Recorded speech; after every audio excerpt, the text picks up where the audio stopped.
Assalamu alaikum students, welcome to the channel Online Learning. Today we learn about the biology for grade 10. आज का हमारा topic है conservation of nature. Conservation of nature means the conservation of natural resources. Conservation of nature का मतलब है कि आप जितने भी नेचुरल रिसोर्सेज यूज़ कर रहे हैं, आपको चाहिए कि आप उनको इस तरह से यूज़ करें कि आप उनको कंजर्व कर सकें, सेव कर सकें. कोई भी चीज़ जो कि हम यूज़ करते हैं, फॉर एग्ज़ाम्पल फूड, खुराक हम यूज़ कर रहे होते हैं या फिर हम पेट्रोल यूज़ कर रहे होते हैं, ये सारे हमारे पास नेचुरल रिसोर्सेज से हमें ये चीज़ें मिल रही होती हैं. तो नेचुरल रिसोर्सेज दो तरह के होते हैं. एक होते हैं रीन्यूएबल नेचुरल रिसोर्सेज और दूसरे होते हैं non renewable natural resources. Renewable natural resources ऐसे होते हैं कि जो अगर ख़त्म भी हो जाए तो आप उनको दोबारा बना सकते हैं. इसमें हमारे पास एग्जांपल है एयर की, हवा की. लेकिन नॉन रीन्यूएबल रिसोर्सेज में ऐसे रिसोर्सेज होते हैं जो कि एक बार ख़त्म हो जाए तो वो दोबारा इतनी आसानी से नहीं बनाए जा सकते. For example minerals, fossil fuels. तो हमें चाहिए कि हम नॉन रीन्यूएबल रिसोर्सेज के ऊपर फोकस करें, हम उनको इस तरह से यूज़ करें, लिमिटेड अमाउंट में यूज़ करें. और इंसानों को चाहिए कि वो इन नॉन रीन्यूएबल रिसोर्सेज के ऊपर ज़्यादा अपनी लाइफ को डिपेंडेंट ना करें, अपनी डेली नीड्स में इनको ज़्यादा यूज़ ना करें, क्योंकि जब उनको वो ज़्यादा यूज़ करेंगे तो वो ख़त्म हो जाएंगे और उनको हम दोबारा से रीन्यू नहीं कर सकते, दोबारा से नहीं बना सकते. न सिर्फ नॉन रीन्यूएबल रिसोर्सेज नहीं, बल्कि जो रीन्यूएबल रिसोर्सेज हैं, जो रिसोर्सेज हम दोबारा बना सकते हैं, हमें चाहिए कि इनको भी हम बहुत एहतियात से इस्तेमाल करें. तो इस तरह से हम जो है नेचुरल रिसोर्सेज को कंज़र्व कर सकते हैं. Principle of 3 R's. Natural resources को कंज़र्व करने के लिए, नेचुरल रिसोर्सेज को एक लिमिट में यूज़ करने के लिए हमें चाहिए कि हम 3R के प्रिंसिपल के ऊपर फोकस करें. 3R का जो प्रिंसिपल है उसको अब मद्देनज़र रख के हम चीज़ों को यूज़ करें. तो 3R वो कौन कौन से हैं? 3R's का मतलब है रिड्यूस, रीयूज़ एंड रीसाइकल. तो सबसे पहले हम बात करें रिड्यूस की. तो रिड्यूस का मतलब ये है कि हमें चाहिए कि जो नेचुरल रिसोर्सेज हैं हम उन्हें कम से कम यूज़ करें और उन्हें वेस्ट ना करें. तो ये जो रिड्यूस का जो प्रिंसिपल है, इसको हम डेली लाइफ में डिफरेंट जगहों पे अप्लाई कर सकते हैं. फॉर एग्जांपल हमें चाहिए कि हम वाटर को वेस्ट ना करें, इलेक्ट्रिसिटी को वेस्ट ना करें, फ्यूल को वेस्ट ना करें. और जब हम ब्रश कर रहे हैं या फिर कोई भी काम कर रहे हैं तो हमें चाहिए कि नल का जो है वो बंद कर दें, उसको पानी को जो है वो वेस्ट नहीं करें. इसी तरह से हम बजाय इसके कि हम शॉवर के साथ नहाएं, हम एक बाल्टी लेके, एक बकेट लेके उससे भी नहा सकते हैं. और इस तरह से हम वाटर जो हमारे पास एक नेचुरल रिसोर्स है उसके यूज़ को हम लिमिट कर सकते हैं. लाइट्स और फैंस जब उनकी ज़रूरत ना हो तो हमें चाहिए कि इनको ऑफ़ कर दें. और इसी तरह से जब हमने कहीं पे ट्रैवल करना है तो हमें चाहिए कि पब्लिक ट्रांसपोर्ट यूज़ करें, जिसमें हम बसेस वगैरह शामिल हैं. और या फिर अगर शॉर्ट डिस्टेंस है तो हमें चाहिए कि हम वॉक के ज़रिए वो शॉर्ट डिस्टेंस को कवर करें, बजाय इसके कि हर एक इंसान अपनी अपनी गाड़ी लेके निकले और वो इस तरह से मोटर फ्यूल जो कि एक नेचुरल रिसोर्स है वो जो है वो ज़्यादा से ज़्यादा यूज़ होगा. इसी तरह से हमें चाहिए कि जो फूड है, खुराक है, उसको भी वेस्ट ना करें, जितनी हमें चाहिए उतनी ही यूज़ करें. और जो अनयूज्ड फूड है, जिसको हमने यूज़ नहीं करना, तो वो हमें चाहिए कि वो जो गरीब लोग हैं उनमें हम बांट दें. तो इस तरह से जो है हम फूड को भी कंज़र्व कर सकते हैं. सेकंड हमारे पास प्रिंसिपल है रीयूज़. रीयूज़ का मतलब है कि हमें चीज़ों को बार बार इस्तेमाल करना चाहिए. जैसे कि आपको इसके नाम से पता चल रहा है रीयूज़, यानी कि उसको बार बार इस्तेमाल करें.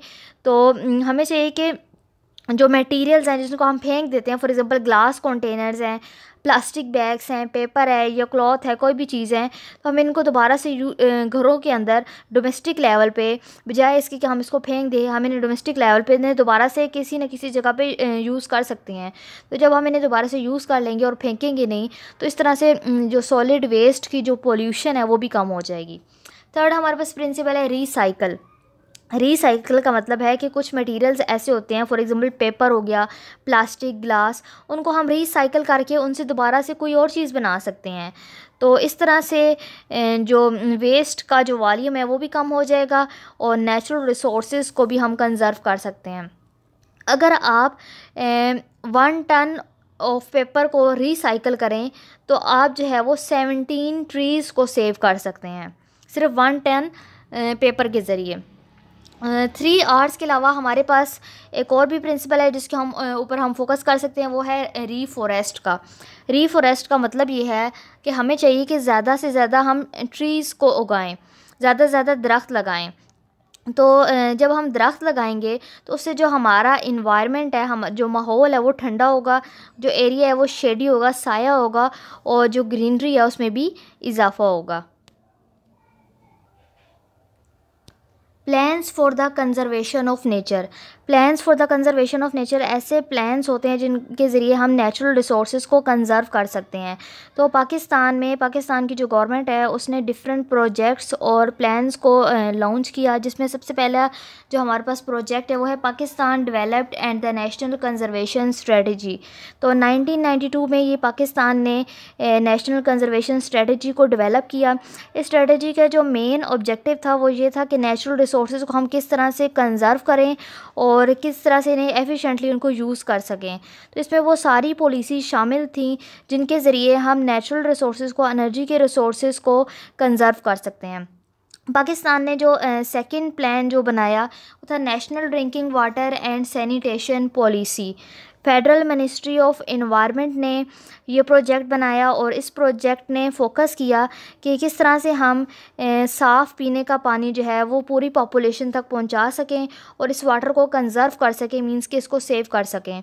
तो वाटर प्योरिफिकेशन प्लांट्स को पूरे मुल्क में डिफरेंट जगहों पे लगाया गया ताकि इस तरह से जो है वो साफ़ पीने का पानी जो है वो लोगों तक पहुँच सके। थर्ड प्रोजेक्ट है mass awareness for water conservation and management. तो इन द ईयर 2006 यूएनडीपी ने एक प्रोजेक्ट लॉन्च किया जिसका नाम था mass awareness for water conservation and management.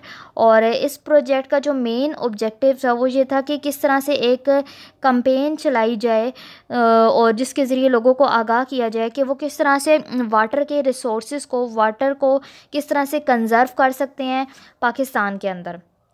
Next जो प्रोजेक्ट था उसका नाम था स्कोप, यानी society for conservation and protection of environment. ये जो ऑर्गेनाइजेशन थी, इस ऑर्गेनाइजेशन जिसका नाम था स्कोप, इसने गवर्नमेंट के साथ मिल के मैस अवेयरनेस की। मैस अवेयरनेस का मतलब यह है कि लोगों को आगाह किया, लोगों को नॉलेज दी और रिसर्च की कि किस तरह से पाकिस्तान के अंदर नेचुरल रिसोर्सेज को कंजर्व किया जा सकता है। नेक्स्ट प्रोजेक्ट है world wide fund for nature.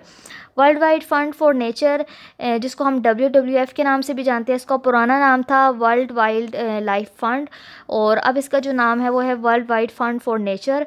ये भी पाकिस्तान के अंदर डिफरेंट प्रोजेक्ट्स के ऊपर काम कर रहा है नेचर की कंजर्वेशन के लिए। World wide fund for nature WWF Pakistan के अंदर इसने अपने डिफरेंट प्रोग्राम्स को लॉन्च किया पाकिस्तान की गवर्नमेंट की मदद के साथ। और इसके जो डिफरेंट प्रोग्राम्स इसमें जो सबसे जो पहला प्रोग्राम था वो ये था कि किस तरह से जो सब वाटर शेड को हम मैनेज कर सकते हैं और किस तरह से हम अयूबिया नेशनल पार्क में इन्वायरमेंटल अवेयरनेस दे सकते हैं। सेकंड इसका जो प्रोजेक्ट है वो ये है कि किस तरह से हम ट्रीज़ को, दरख्त को लगा सकते हैं जेट्रोपा में और मैंग्रोव्स में, जो कि सिंध में यानी डिस्ट्रिक्ट थट्टा में पाए जाते हैं। इसी तरह से डिस्ट्रिक्ट वाइज फॉरेस्ट की किस तरह से पाकिस्तान में असेसमेंट की जा सकती है। पाकिस्तान में किस तरह से वेटलैंड स्काई हाई प्रोग्राम को हम सेव कर सकते हैं। इस प्रोग्राम का मकसद ये है कि किस तरह से जो हाई आल्टीट्यूड की वेटलैंड्स हैं उनको हम कंजर्व करें और उनको मैनेज करें। पाकिस्तान में जो इंडस बेसन रिवर सिक्योरिटी प्रोजेक्ट है वो भी WWF ने लॉन्च किया था। इस प्रोजेक्ट का मकसद ये है कि जो वाटर फ्लो है उसको किस तरह से प्रोटेक्ट करें रिवर इकोसिस्टम के लिए और नियर बाय एरियाज़ के लिए हम उसको किस तरह से कंजर्व कर सकते हैं। इसी तरह से WWF का एक और प्रोजेक्ट है, उसका नाम है regional climate risk reduction in Himalayas, यानी कि हमाइलेज में जो उसके रीजन का जो क्लाइमेट का जो रिस्क पे है, यानी कि वहाँ का जो क्लाइमेट है वो ठीक नहीं जा रहा, उसको किस तरह से वो रिस्क पे है उसको किस तरह से हम कम कर सकते हैं। डेंगी फीवर क्या होता है? Dinghy fever is a viral infection. Dinghy fever एक वायरल इन्फेक्शन है जो कि एक मच्छर जिसका नाम है मॉस्किटो एडीज़ एगिप्टी, उसके ज़रिए ये फैला जाता है। तो जो डेंगी का जो आजकल जो है ये एक मेजर हेल्थ प्रॉब्लम है ट्रॉपिकल और सब ट्रॉपिकल कंट्रीज़ के अंदर, जिसमें पाकिस्तान भी आ रहा होता है।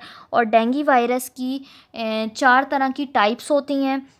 और अगर आप किसी एक वायरस ने आपको एक वायरस के इन्फेक्शन से अगर आप रिकवर हो गए हैं तो फिर आपको उस वायरस से तो इम्यूनिटी मिल जाएगी, यानी कि उस वायरस से आप दोबारा आप उसको वो वायरस आपको दोबारा इन्फेक्ट नहीं कर सकता।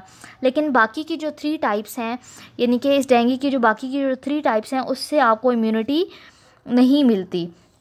According to the World Health Organization, हर साल जो डेंगू के जो केसेस आ रहे हैं वो है 50 मिलियन, यानी कि हर साल 50 मिलियन डेंगू के केसेस आ रहे होते हैं, जिनमें से 2.5 बिलियन पीपल जो है वो डेंगू से रिस्क पर हैं। स्प्रेड ऑफ वायरस, अगर हम बात करें कि ये डेंगू का जो वायरस है वो फैलता किस तरह है, तो कोई भी इंसान जो कि इन्फेक्टेड हो, उस इंसान के अंदर वायरस हो, तो जब उसको मच्छर जिसका नाम है एडीज़, तो जब उसको फीमेल एडीज़ जब उसको काटेगा तो वो जो मॉस्किटो है उसके अंदर वो वायरस चला जाएगा। और फिर यही मच्छर जाके जब किसी दूसरे इंसान को काटेगा, जैसे आप इस पिक्चर में देख सकते हैं कि ये एक पेशेंट है, इसको जब मच्छर ने काटा है तो मच्छर ने इस पेशेंट का ब्लड लिया है, तो ब्लड में वो वायरस भी चला गया है। तो जब यही मच्छर जाके किसी दूसरे इंसान को काटेगा तो वो वायरस उस दूसरे इंसान में ट्रांसफ़र हो जाएगा। वहाँ पे जब वो ट्रांसफ़र होगा तो वो वायरस उस इंसान के ब्लड में इंटर हो जाएगा और इंटर होके उसकी बॉडी के अंदर वाइट ब्लड सेल्स के ऊपर अटैक कर देगा। वाइट ब्लड सेल्स के अंदर जाने के बाद वायरस की रिप्रोडक्शन होगी और वायरस जो है उन वाइट ब्लड सेल्स को डिस्ट्रॉय कर देगा, ख़त्म कर देगा। जब बहुत ज़्यादा सीवियर केस होता है तो वायरस जो है वो सिर्फ वाइट ब्लड सेल्स को इफ़ेक्ट नहीं करता, बल्कि वो लिवर को भी और आपकी बोन मैरो को भी इफ़ेक्ट कर रहा होता है। तो जब वो लिवर और बोन मैरो को भी इफ़ेक्ट करेगा तो आपकी बॉडी के अंदर ब्लड प्लेटलेट्स जो बनने की जो क्वांटिटी है वो कम हो जाएगी। तो जब आपकी बॉडी में ब्लड प्लेटलेट्स नहीं बनती तो आपकी बॉडी में ब्लीडिंग होती रहती है, अब वो स्टॉप नहीं होती। डेंगू के कुछ और सिम्टम्स भी होते हैं, जैसे कि आपको ज़्यादा तेज़ बुखार हो जाता है, या आपके सर में दर्द आपको फ़ील होता है, या फिर आपको अपनी आँखों के पीछे जो है वो पेन फ़ील हो रहा होता है। आपके मसल्स और जॉइंट्स में आपको पेन फ़ील होता है, या फिर उसमें रैशेस पड़ जाते हैं। बाज़ औक़ात ऐसा भी होता है कि जो डेंगू का जो फ़ीवर है वो 2 तरह की फ़ॉर्म्स में कन्वर्ट हो जाता है। एक फ़ॉर्म जिसका नाम है डेंगू हेमरेज फ़ीवर, जिसको हम डीएचएफ भी कहते हैं, और दूसरी फ़ॉर्म है डेंगू शॉक सिंड्रोम डीएसएस। तो सबसे पहले हम बात करें डीएचएफ की, तो जब डेंगू डीएचएफ में कन्वर्ट हो जाएगा तो आपकी बॉडी में ब्लीडिंग स्टार्ट हो जाएगी, आपकी बॉडी के अंदर ब्लड प्लेटलेट्स कम हो जाएंगे और ब्लड प्लाज्मा की जो है वो लीकेज स्टार्ट हो जाएगी। इसी तरह से अगर डेंगू डीएसएस में कन्वर्ट होगा तो डीएसएस की कंडीशन में आपकी बॉडी के अंदर जो ब्लड प्रेशर का जो लेवल है वो अचानक से कम हो जाएगा। Treatment of dengue fever, dengue fever के अगर ट्रीटमेंट की बात करें तो डेंगू फ़ीवर के ट्रीटमेंट के लिए अभी तक कोई भी वैक्सीन जो है वो ईजाद नहीं हुई। तो प्रेजेंट सिचुएशन में डेंगू वायरस को कंट्रोल करने का सिर्फ एक ही तरीका है कि आप किस तरह से एडीज़ का जो मॉस्किटो है उसके फैलाव को रोक सकें। यानी कि इसका मतलब ये जो एडीज़ एगिप्टी जो मच्छर है ये उन जगहों पे पाया जाता है जहाँ पे वाटर स्टोरेज होता है, जहाँ पे ज़्यादा सारा पानी एक जगह पे स्टोर हुआ होता है, वाटर के कंटेनर्स पड़े हों, या फिर प्लास्टिक के कंटेनर्स अगर किसी जगह पे बहुत से पड़े हुए हैं, या फिर ऑटोमोबाइल्स के अंदर जो टायर्स होते हैं वो पड़े होंगे, या फिर किसी भी जगह पे बारिश का पानी जमा होता होगा, यानी कोई भी ऐसी जगह जहाँ पे पानी जमा हो रहा है या फिर कोई गंदी चीज़ें जमा हो रही हैं, तो वहाँ पे इस मच्छर के फैलने का जो चांसेस हैं वो ज़्यादा हैं। तो इस मच्छर को हम इस तरह से कंट्रोल कर सकते हैं कि आपने जो सॉलिड वेस्ट डिस्पोज़ल है उसको इम्प्रूव करना है, और आपने वाटर स्टोरेज को इम्प्रूव करना है कि आपने किसी भी जगह पानी को खड़े होने नहीं देना, और बर्तनों के अंदर भी जो पानी है उसको ढांप के रखना है। तो इस मच्छर को कंट्रोल करने के लिए स्मॉल फ़िश और क्रस्टेशियंस भी यूज़ होते हैं, क्योंकि स्मॉल फ़िश और क्रस्टेशियंस इस मच्छर के जो लार्वा होते हैं उनको किल कर देते हैं। अगर हम बात करें इंसेक्टिसाइड स्प्रे की, जो इंसेक्टिसाइड स्प्रे ऐसा होता है जिसके ज़रिए हम इंसेक्ट्स को किल करते हैं। तो मच्छर भी एक इंसेक्ट है, लेकिन इस इंसेक्टिसाइड स्प्रे का एडीज़ मच्छर के ऊपर कोई असर नहीं होता। यानी कि इस स्प्रे के ज़रिए हम मच्छरों को नहीं मार सकते, क्योंकि इस स्प्रे ये जो स्प्रे है ये अडल्ट मॉस्किटोज़ के जो हैबिटेट्स होते हैं, यानी ऐसी जगह जहाँ पे ये मॉस्किटोज़ रहते होते हैं, वहाँ तक ये स्प्रेस पेनिट्रेट नहीं कर सकते। तो इसलिए जो इंसेक्टिसाइड स्प्रे है उनका मच्छरों के ऊपर कोई असर नहीं होता। तो डेंगू को कंट्रोल करने का सिर्फ एक ही तरीका है कि आपने इसके फैलाव को रोकना है। तो इसके फैलाव को रोकने के लिए आपने यही एहतियात करनी है कि किसी भी जगह पर पानी को आपने खुला नहीं छोड़ना, और किसी भी जगह पे आपने जो है वो गंद डाल के नहीं रखना, क्योंकि गंदी जगहों पे और पानी वाली जगहों पे ही ये जो डेंगू वायरस है वो फैलता है। I hope student you have gained the concept of conservation of nature and dengue fever. If you like my video, kindly subscribe my channel. Allah Hafiz.